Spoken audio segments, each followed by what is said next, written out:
రాష్ట్రంలో private schools యాజమాన్యాలు 30% నుండి 40% ఫీజులు పెంచడం మధ్యతరగతి తల్లిదండ్రులకు తలకు మించిన భారంగా మారుతున్నది.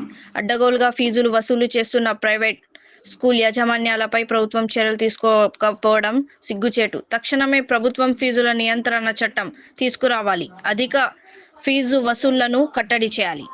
ఏప్రిల్ రానే లేదు.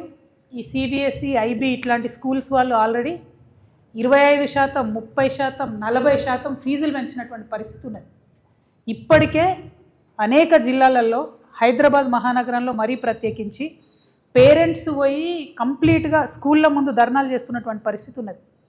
ఫీజు కనబడడానికి ₹1,00,000 ఉంటుంది, కానీ ఇంకొక 30,000 అదనంగా, అది బస్సు కంటారు, స్కూల్ కంటారు, బుక్స్ కంటారు, రకరకాల పేర్లతో ఇంకొక 30,000 అదనంగా పేరెంట్స్ మీద బర్డెన్ ఉంటుంది.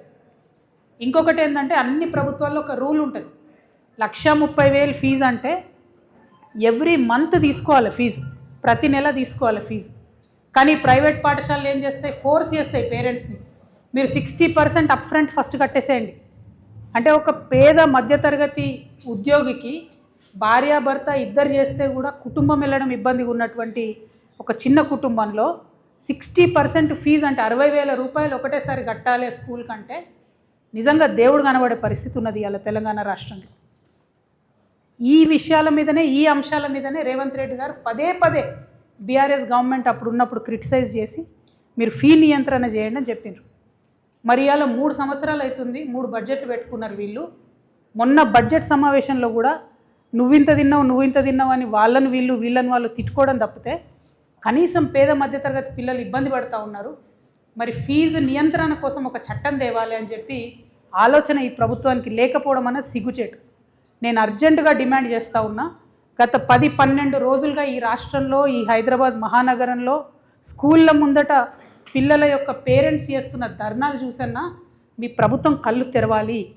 అవసరమైతే స్పెషల్ అసెంబ్లీ సెషన్ పెట్టండి, అర్జెంటుగా చట్టం తీసుకురండి.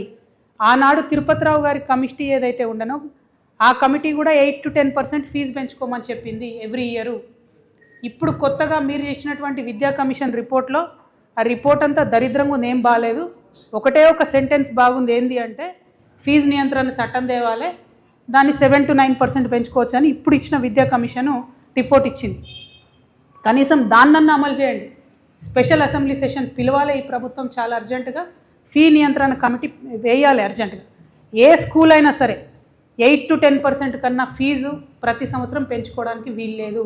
దాని మీద ఈ ప్రభుత్వం కఠినంగా వ్యవహరించాలని చెప్పి నేను డిమాండ్ చేస్తూ ఉన్నాను. रियाज इस्लामिक स्कूल तालीमी मैदान में एक नया इनकलाब, इस्लामिक और मॉडर्न एजुकेशन की अजीम दरसगाह।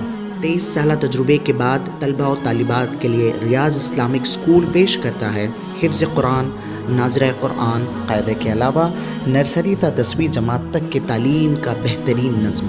बच्चों के लिए हॉस्टल की सहूलत, मुस्तहिक़ तलबा के लिए खुसूसी रियायत, तलबा और तालिबात के लिए अलहदा क्लासेस के माकूल नज़्म, खुसूसी computer classes, hardware and software training, बच्चों में तहरीर और तकरीरी सलाहियतों को उजागर करने के लिए हफ्तावारी प्रोग्राम, काबिल और मुशफ़िक़ असातिज़ा इकराम की निगरानी में बेहतरीन तालीम नज़्म। सुबह 8 बजे तक शाम 4:30 बजे दाखिले जारी हैं, उजलत कीजिए। Riyaz Islamic school, opposite lane, new SR petrol pump, Vattapalli, Hyderabad.